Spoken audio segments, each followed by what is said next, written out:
बुंदेलो हर बोलो से हमने सुनी कहानी थी, खूब लड़ी मर्दानी वो तो झांसी वाली रानी थी। इस कविता को तो आपने अपनी स्कूल की किताबों में पढ़ा ही होगा, लेकिन बता दें कि इस कविता को लिखने वाली कवियत्री सुभद्रा कुमारी चौहान की कर्मभूमि जबलपुर रही है। आजादी के आंदोलन में इस कविता ने अंग्रेजों के होश उड़ा दिए थे। आज भी जबलपुर के राइट टाउन में सुभद्रा चौहान का घर है, जहां उनकी यादें बाकी हैं। आज इस घर में उनकी तीसरी पीढ़ी रह रही है। जबलपुर के सेंट्रल जेल में एक बैरक उनके नाम पर भी है।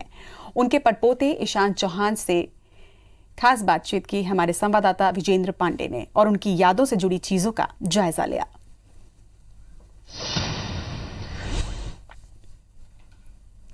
सिंहासन हिल उठे, राजवंशों ने भ्रुकुटी तानी थी, बूढ़े भारत में आई फिर नई जवानी थी, चमक उठी सन 57 में वो तलवार पुरानी थी, बुंदेले हर बोलों के मुंह हमने सुनी कहानी थी, खूब लड़ी मर्दानी वो तो झांसी वाली रानी थी। ये पंक्तियाँ आपने बहुत सुनी होंगी, जानते भी होंगे कि कवियत्री सुभद्रा कुमारी चौहान ने ये कालजयी साहित्य लिखा था, लेकिन कम लोग जानते हैं कि सुभद्रा कुमारी चौहान ने ये पंक्तियाँ जबलपुर में रहकर लिखी थी। मैं जबलपुर में सुभद्रा कुमारी चौहान जी के पैतृक निवास में मौजूद हूँ और इस वक्त मेरे साथ उनके पड़पोते ईशान चौहान जी मौजूद हैं। ये कविता लोगों में एक नया जोश जो है, देशभक्ति फूंक देती है। आपने एक पाठक के तौर पर भी पढ़ा होगा, लेकिन आप उनके वंशज हैं, एक महान कवियत्री के वंशज हैं। कैसा महसूस करते हैं ईशान जी आप?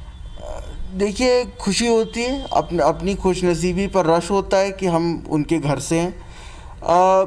पाठक के तौर पे जैसा सबको महसूस होता है वैसा हमें होता है। बहुत एक गर्व होता है कि हम हिंदुस्तानी हैं और एक गर्व होता है कि इतने मुश्किल समय के बाद हमें आज़ादी मिली। वो ख्वाब पूरा होना बाकी है। एक महान कवियत्री तो सुभद्रा जी थी ही सही, एक महान देशभक्त भी थी, एक महान क्रांतिकारी भी थी। असहयोग आंदोलन की बात की जाए या भारत छोड़ो आंदोलन की बात की जाए, लगातार उन्होंने अपनी गिरफ्तारियां दी। उनकी गिरफ्तारी की गई, जेल का एक वार्ड भी उनके नाम पर है।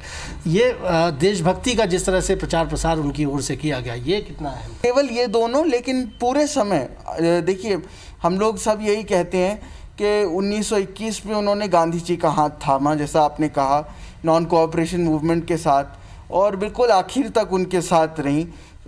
31 जनवरी को वो हमें छोड़ के गए और 15 फरवरी को सुभद्रा जी भी चली गई। सिर्फ पथ पर चलने की कोशिश कर रहे हैं। मैंने सुना कि आप उनकी लेगेसी को या उनकी जो खास तौर पर उनके विचार हैं, देश दुनिया तक पहुँचाने के लिए कुछ नए प्रयोग भी कर रहे हैं।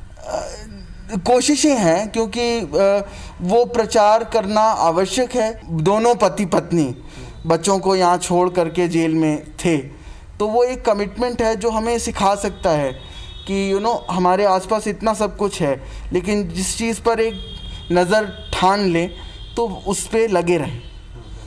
बहुत बहुत शुक्रिया। तो ईशान चौहान जो कि सुभद्रा कुमारी चौहान जी के पड़पोते हैं, इनमें भी उसी तरह की सोच नज़र आती है जैसी उनकी परदादी में थी। हासिल है कि जबलपुर में रहकर ही ये कालजयी इतिहास, एक कालजयी साहित्य सुभद्रा जी की ओर से लिखा गया।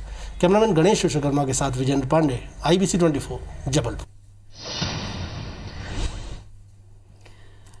तो झांसी की रानी लक्ष्मीबाई पर यह कविता सुभद्रा चौहान की किसने नहीं पढ़ी होगी। शायद आपने, हमने, हम सभी ने अपने बचपन में इस कविता को पढ़ा है और इस कविता को लिखा सुभद्रा चौहान ने, जिनके वंशज से आज IBC 24 ने खास बातचीत की।